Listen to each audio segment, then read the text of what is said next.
Bonjour. Parce que nous avons déjà évoqué, dans le film d'introduction, des enjeux économiques de la Première Guerre mondiale, donc ceux provoqués par l'extension des grands réseaux ferrés en Russie et en Allemagne, ainsi que la menace ressentie par les deux empires maritimes anglo-saxons, nous n'y reviendrons pas. De la même manière, parce que l'Empire américain fera, à lui seul, l'objet d'un prochain film, je ne l'évoquerai pas ici.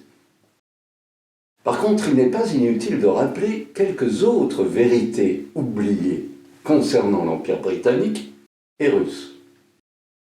Car la désinformation historique passe toujours par une certaine propagande, censée établir la haute bienveillance des vainqueurs qu'on oppose systématiquement à la malveillance des pays considérés comme ennemis.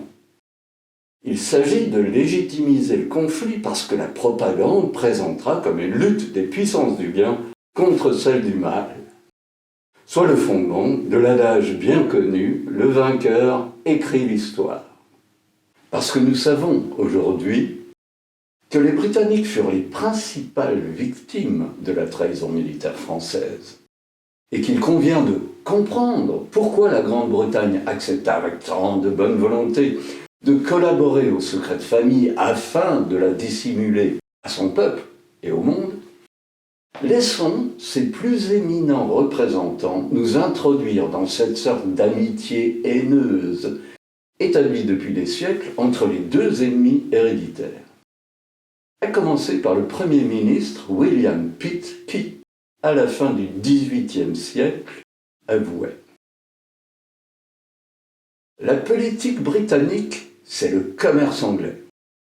Ce dont Talleyrand, ministre de Napoléon, convenait volontiers. L'Angleterre n'est dirigée que par ses intérêts. » Sachant que les deux empires se livraient une guerre acharnée pour le contrôle des richesses du monde et que cette rivalité génératrice de coups bas d'un côté comme de l'autre était profondément ancrée dans les cœurs et les esprits des deux côtés de la Manche, on ne s'étonnera pas que certains militaires et politiques français affichaient ouvertement leur anglophobie, sans crainte d'être incompris de la population.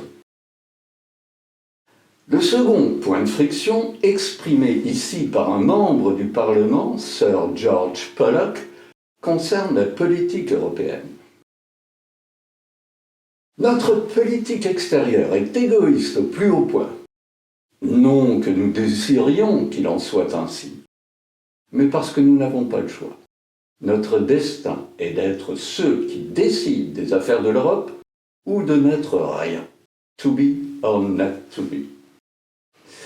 Et concluait par cette formule qu'il faut retenir parce qu'elle résume toute la politique anglaise vis-à-vis de l'Europe continentale. Tant que les puissances européennes seront divisées en groupes et que nous pourrons opposer ces groupes l'un à l'autre, la Grande-Bretagne n'a rien à craindre pour son empire, autrement dit divisé pour régner. Ligne directrice anti-Union européenne qui s'appliqua avec une grande efficacité lorsqu'il fallut mettre fin aux ambitions de Napoléon Ier qui, lui, avait la vision d'une grande Europe continentale qui tendrait la main à la Russie. Ce qui l'amena à signer le traité de Tilsit avec le tsar Alexandre Ier, qui s'écria même à cette occasion « L'amitié d'un grand homme est un bienfait des dieux ». Et l'on comprend mieux pourquoi son successeur, le tsar Alexandre II, appliquera quelques années plus tard, avec tant de constance et d'efficacité, les principes républicains qui avaient séduit son oncle en 1807. Au point de vue stratégique, il s'agissait pour Napoléon, déjà maître de l'Europe continentale et des rives de la Méditerranée, d'étendre le blocus qu'il imposait aux Britanniques jusqu'aux côtes de la mer Baltique au nord et au sud jusqu'à la mer Noire. Le problème fut que ce traité comprenait une clause selon laquelle la France devait se substituer aux Anglais pour approvisionner la Russie en produits manufacturés et éventuellement en denrées alimentaires. Or, l'amiral Nelson ayant coulé la flotte française à Trafalgar, le blocus se retourna contre la France puisque les routes terrestres, trop longues, ne permirent pas à Napoléon de remplir ses engagements. À l'époque, le train n'existait pas. D'où la campagne de Russie pour contraindre le tsar à maintenir le blocus continental, puis l'épisode de la Bérésina et la fin de l'Empire. Une expérience que les Britanniques, qui venaient de comprendre qu'un tel blocus leur interdirait la totalité du juteux marché européen continental, n'avaient pas l'intention de renouveler. De plus, à cette crainte de perdre le contrôle économique et politique de l'Europe, s'ajouta un énième souci, idéologique cette fois, celui bien compréhensible des sujets de Sa Majesté de voir la France, pays révolutionnaire, patrie des Robespierre et autres coupeurs de têtes couronnées, étendre son empire intellectuel maléfique sur les esprits. Le socialisme, concept fondamentalement haïssable, n'était-il pas né dans les cerveaux dérangés de quelques philosophes anarchisants comme Proudhon ou Sorel? Cette influence pernicieuse ayant à son tour engendré quelques révolutionnaires européens tels Marx, Bakounine et Lénine. Le monde s'en trouvait bouleversé. Et les Anglais, c'est bien connu, ont horreur de ce genre de manifestations vulgaires. Quoi qu'il en soit, et maintenant que ces quelques réalités concernant l'opposition fondamentale entre les deux plus grands empires mondiaux ont été rappelées, venons-en à l'Empire russe, autre grand oublié des théoriciens de l'illogisme. Cette Russie, qui eut à subir lors de la Révolution d'octobre 1917 la mauvaise propagande orchestrée par les royaumes européens, puis entre les deux guerres, celle propagée par les Britanniques et les Américains, avant cette si bien montée de la guerre froide, nous est apparue trop longtemps comme le second antéchrist après Hitler. En réalité, au début du XXe siècle, elle n'avait rien à voir avec cet épouvantail créé de toutes pièces afin de mobiliser les peuples de l'Ouest contre les diables rouges, puisque le tsar Alexandre II, de loin le souverain le plus éclairé de son époque, commença, dès le début de son règne, à réformer son empire en profondeur, selon les bons principes républicains qui, en ce temps, chatouillaient toujours les consciences européennes.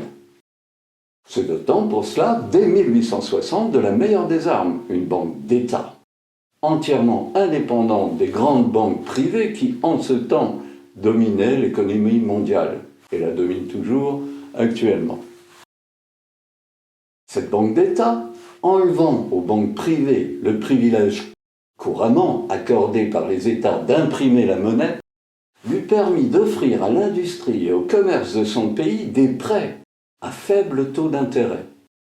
Une manière de se débarrasser de la laisse, de la dette et de l'usure, qui permit au tsar d'entreprendre les vastes réformes qui allaient faire de la Russie un des pays les plus avancés au monde. Ainsi, sous le règne d'Alexandre II, puis de son fils Alexandre III, enfin de Nicolas II, les réserves d'or de la Russie dépassèrent la valeur des billets de banque de plus de 100%. Résultat, dès 1904, la Banque d'État devenait l'une des institutions de crédit les plus influentes d'Europe, tandis que la Russie était le pays le moins endetté du monde industrialisé. Parallèlement, Alexandre II abolit le servage en 1861 et commence à offrir les terres aux paysans. Initiative qui permit en 1906 à 2 millions de paysans d'acheter librement 80% des terres agricoles. Résultat de ces différentes mesures. En 1913, la production de céréales russes dépassait de 25% les récoltes combinées des États-Unis, du Canada et de l'Argentine. Dans le même temps, la Russie produisait 80% du lin et plus de 50% des œufs disponibles sur le marché mondial, tandis que ses exportations de matières premières, pétrole, minerais divers, augmentaient régulièrement. En 1910, Le tonnage commercial russe s'élevait à plus de 11 millions de tonnes, surpassant déjà de loin les exportations de l'Empire britannique. Sur le plan industriel, entre 1870 et 1914, la production quadrupla, satisfaisant 80% de la demande intérieure pour les produits manufacturés, tandis que la production annuelle accroissait de 3,5%. Ainsi, entre 1895 et 1914, le produit intérieur brut s'accrut de 10% par an, alors que dans le même temps, la croissance en Grande-Bretagne n'était que de 1% et de 2,75% aux États-Unis. Mieux encore, en 1912, grâce à ces taux d'intérêt pratiquement nuls, la Russie affichait le taux d'imposition le plus bas du monde, la balance du commerce extérieur était devenue excédentaire et il n'y eut aucune inflation ni chômage. Ce qui permit à M. Alexandre Gerschenkron, historien et économiste américain, d'affirmer « Nul doute qu'au train où croissait l'équipement industriel pendant les années du règne de Nicolas II, sans le régime communiste, la Russie eût dépassé les États-Unis. Une prospérité économique qui allait de pair avec un spectaculaire effort en matière d'éducation, puisque entre 1906 et 1914, 10 000 écoles furent ouvertes dans lesquelles l'enseignement était obligatoire et gratuit jusqu'au niveau universitaire. Dans le même temps, la Russie prenait la deuxième place dans le domaine de l'édition, tandis que ses auteurs, sculpteurs, peintres et danseurs se produisaient sur les scènes du monde entier. Enfin, l'État innovait en matière de droit du travail, puisque celui des enfants fut aboli en 1867, donc plus de 100 ans avant la Grande-Bretagne, et l'on fit passer des lois limitant les heures de travail des adultes dans les usines et les mines. Les droits syndicaux furent reconnus en 1906 et dès 1921, une couverture sociale était instaurée, ainsi que le droit de grève, même si personne ne songeait réellement à l'utiliser. Nous noterons qu'il sera plus tard interdit en Union soviétique. Et toutes ces avancées sociales faisaient l'admiration des autres grands pays industrialisés, ainsi que l'admettait William Taft en personne, en ce temps président des États-Unis. L'empereur de Russie a promulgué une législation des travailleurs plus proche de la perfection que celle de n'importe quel pays démocratique, proclamait-il. Nous sommes donc très loin de l'image d'Épinal d'un empire russe resté féodal et ployant sous le poids du servage et d'une industrie obsolète. Image pourtant imposée par tous nos médias depuis près d'un siècle. Et nous savons maintenant que ces enjeux économiques et sociétaux furent à l'origine de la Première Guerre mondiale. Tout comme nous pouvons comprendre, à ce stade de notre enquête, que les grands empires anglo-saxons, dont le commerce maritime était directement menacé par les empires de l'Europe continentale, ne pouvaient logiquement ignorer qu'une seconde guerre mondiale, qui mettrait définitivement fin à la menace, ne pourrait qu'être bienvenue. D'autant qu'un second enjeu, plus subtil, moins évident encore, s'ajoutait à celui du commerce et de la domination économique. Celui de la toute-puissance des banques privées sur l'économie mondiale. En effet, cette fracture existant toujours de nos jours entre les pays sous influence des grandes banques privées mondiales, donc du grand capital international apatride et fauteur de guerre et de révolution en tout genre, que je ne cesserai de pointer du doigt tout au long de mes exposés.